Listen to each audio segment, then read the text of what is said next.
आज मैं आपको एक सिलाई वाला पैंट प्लाजो बनाना सिखा रही हूँ और इसे बनाना मैं आपको इतने आसान तरीके से सिखाऊंगी कि आप वीडियो को देखते ही बना लेंगे। इसे बनाने के लिए हमने लिया है 2 मीटर कपड़ा। अब हम इस कपड़े को फैला लेंगे। तो कपड़े की जो लंबाई है वो है 2 मीटर और इसका अर्ज है वो है 44। कपड़े को हमने डबल में फोल्ड कर लिया है। जहाँ से किनारी होती है वो होती है कपड़े की लंबाई। तो लंबाई में एक कपड़ा 2 मीटर और अर्ज है इसका 44 का। तो इसे हमने अर्ज के साइड से फोल्ड कर लिया है। आपको इस तरह कपड़े को फोल्ड कर लेना है।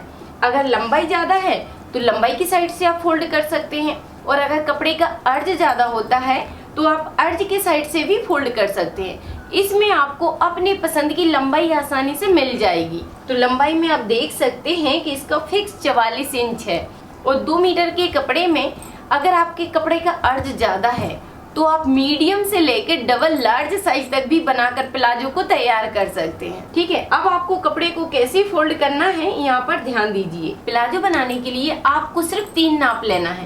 पहला नाप लंबाई का, दूसरा नाप कमर की गोलाई का और तीसरा नाप रहता है इसमें हिप साइज का। सिर्फ आप 3 नापों से ही पूरा प्लाजो बनाकर तैयार कर सकते हैं। अब आपको कपड़ा कैसे पलट कर रखना है यहाँ पर अच्छे से ध्यान देकर समझ लीजिए। अब कपड़े को आपको 4 लेयर में फोल्ड करके अच्छे से रख लेना है। ठीक है, इस तरह आप कपड़े को रख लीजिए और पहले कपड़े को सीधा कर लीजिए। ये कपड़ा कर लिया हमने सीधा। उसके बाद आपको यहाँ पर 1.5 इंच का मार्जिन लेना है जो नीचे की साइड फोल्ड होगा। अब इधर से आपको अपनी लंबाई का निशान लगाना है। अब इसी निशान से जितनी आपकी प्लाजो की लंबाई है उसका निशान लगा लीजिए। तो जैसे कि मुझे इसे तैयार करना है 37 इंच में, तो ये निशान लगा दिया हमने 37 इंच पर। अब ऊपर की साइड आपको इलास्टिक के लिए मार्जिन लेना है। तो मार्जिन के लिए आपको क्या करना है कि इलास्टिक को इस तरह निशान से मिलाकर रखिए और ऊपर की साइड आधा इंच बढ़ा कर ले लीजिए बस। तो इस तरह आपको इलास्टिक के बराबर से मार्जिन मिल जाएगा। अब इस निशान को हम सीधा कर देंगे तो इस तरह आपको मार्जिन के लिए कपड़ा मिल जाएगा। अब उसके बाद आपको क्या करना है कि जो भी हिप साइज होती है उसका चौथाई भाग निकाल लीजिए। जैसे कि मुझे इसे बनाना है 38 की साइज में, तो उसका चौथाई भाग रखेंगे यहाँ पर 9.5 इंच।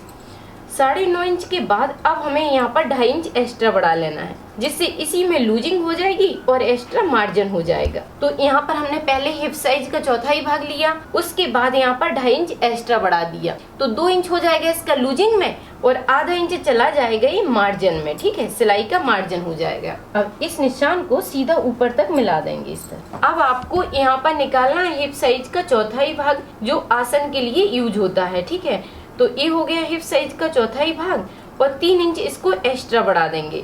तो ये निशान लगा देंगे हम 12.5 इंच पर।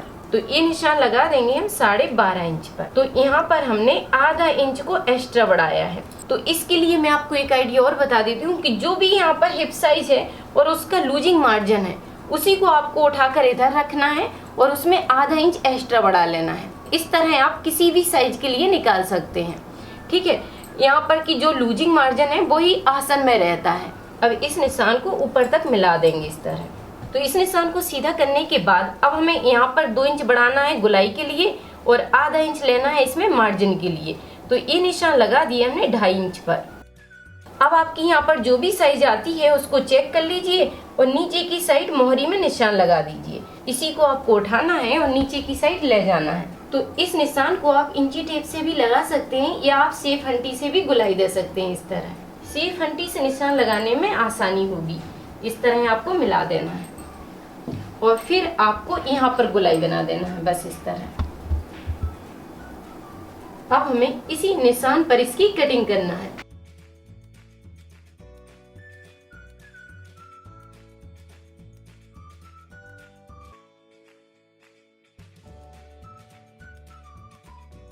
तो इस तरह सिंपल प्लाजो की कटिंग हो जाती है। अब आपको क्या करना है कि इसके एक पार्ट को निकाल कर साइड से रख लेना है। तो इस पार्ट को भी हम साइड से रख देंगे और इस पार्ट से सिलना शुरू करेंगे। यहाँ पर आपको आधा इंच के हिसाब से पहले नीचे की साइड सिलाई डाल देना है। इसमें सिलाई डालिए, उसके बाद यहाँ पर जो मार्जिन है उसको फोल्ड कर लीजिए। इस तरह आपको फोल्ड कर पहले एक पार्ट को तैयार करना है। अगर आप मुझसे कंप्लीट सिलाई सीखना चाहते हैं तो आप मेरा लेडीज टेलरिंग कोर्स को ज्वाइन कर सकते हैं। ये 3 महीने का कंप्लीट कोर्स है। कंप्लीट कोर्स करने के बाद आपको सर्टिफिकेट भी दिया जाता है। और ज़्यादा जानकारी के लिए आप राधिका ट्यूटोरियल्स का ऐप डाउनलोड कर लीजिए, उस पर आपको सारी जानकारी मिल जाएगी। इसमें हमने नीचे की सिलाई को डाल दिया है और इस तरह इसकी मोहरी को बनाकर तैयार किया है। आप चाहें तो इसमें सूट के कपड़े को यूज कर सकते हैं, जिससे मोहरी और सुंदर दिखेगी, या आप इसमें लेस भी लगा सकते हैं। ठीक है, अब आपको सेम आइडिया से दूसरे पार्ट को भी तैयार करना है। तो सेम आइडिया से हमने दूसरे पार्ट को भी तैयार कर दिया है। अब आपको क्या करना है कि एक पार्ट को उल्टा रखना है और एक पार्ट को सीधा रखना है। सीधे वाले पार्ट को उठाना है और उल्टे वाले पार्ट के अंदर इसको डाल देना है। इस तरह अच्छे से डालकर आसन से आसन को मिला लीजिए इस तरह। तो इस तरह आपको नीचे से मिलाना है और ऊपर की साइड आसन को भी चेक कर लेना है। अच्छे से मिलाकर इसको पकड़ लीजिए इस तरह और यहाँ पर पिन लगा लीजिए। इस तरह आपको पिन लगाते जाना है। पिन लगाने से आपको बिल्कुल भी संभालना नहीं पड़ेगा और सिलाई डालने में बहुत आसानी होगी। इस तरह आपको मिलाकर अच्छे से पकड़ना है। इस तरह आपको आसन अच्छे से जॉइंट कर देना है और फिर बस आधा इंच की सिलाई डालते हुए इसमें पूरे में सिलाई को घुमा देना है। तो यहाँ पर आपको आधा इंच की ही सिलाई डालना है बस।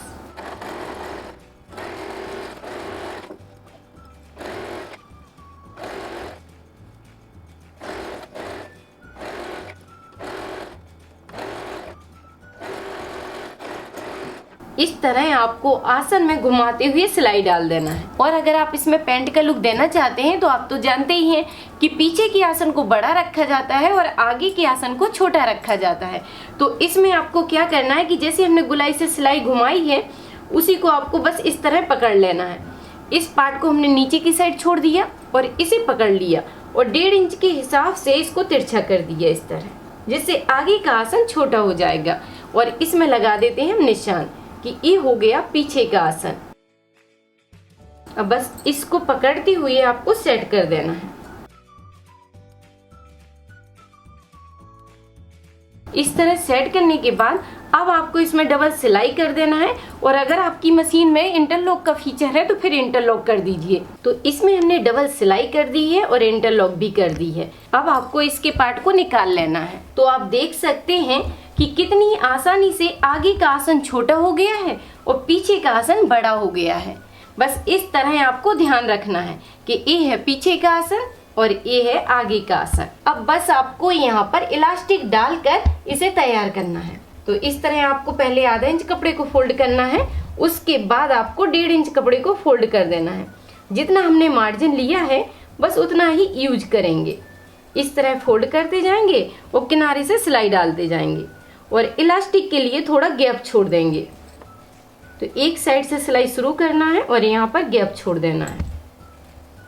और मैं आपको बता देती हूँ कि अगर आप नए सीखने वाले हैं तो जब आप बेल्ट पर सिलाई डालते हैं तो यहाँ पर पिन लगा कर रखिए, जिससे आपका बेल्ट कहीं पर भी मुड़ेगा नहीं और बहुत फिनिशिंग के साथ बनकर तैयार हो जाएगा।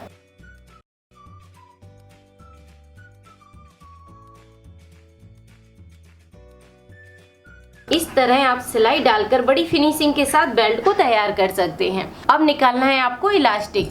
तो इलास्टिक निकालने के लिए आपका जो कमर की साइज का नाप है उसमें से आपको 4 इंच कम रखना है और इलास्टिक को काट कर निकाल लेना है।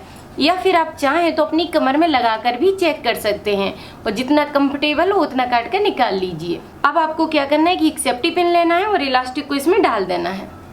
जहाँ से हमने गैप छोड़ा है बस वहीं से आप इलास्टिक को डाल सकते हैं।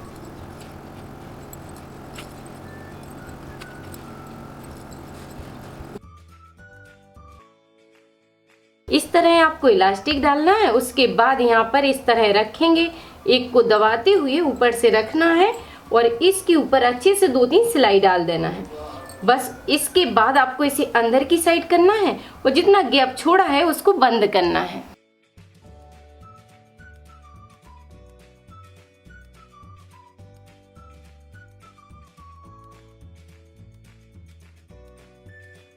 तो गैप को हमने बंद कर दिया है। उसके बाद आपको इलास्टिक अच्छे से खींचकर बराबर से मिला लेना है इस तरह। जिससे इलास्टिक पूरे में बराबर से मिल जाएगी। अब आपको क्या करना है कि इलास्टिक आपकी ना मुड़े, उसके लिए एक सिलाई इधर से डालना है और दूसरी सिलाई इधर से डालना है। इलास्टिक को खींचते जाइए और 2 पॉइंट के हिसाब से सिलाई को घुमा दीजिए। तो इस तरह आप बड़ी आसानी से सिंपल प्लाजो को बनाकर कंप्लीट कर सकते हैं। अब आप बनाइए, ट्राई कीजिए और वीडियो पर लाइक कमेंट करके मुझे जरूर बताइए कि वीडियो आपको कैसी लगी। थैंक यू, धन्यवाद। सिलाई से जुड़ी कोई भी चीज सीखने के लिए आप YouTube पर सर्च करें राधिका ट्यूटोरियल्स और फिर अपने टॉपिक का नाम लिखें।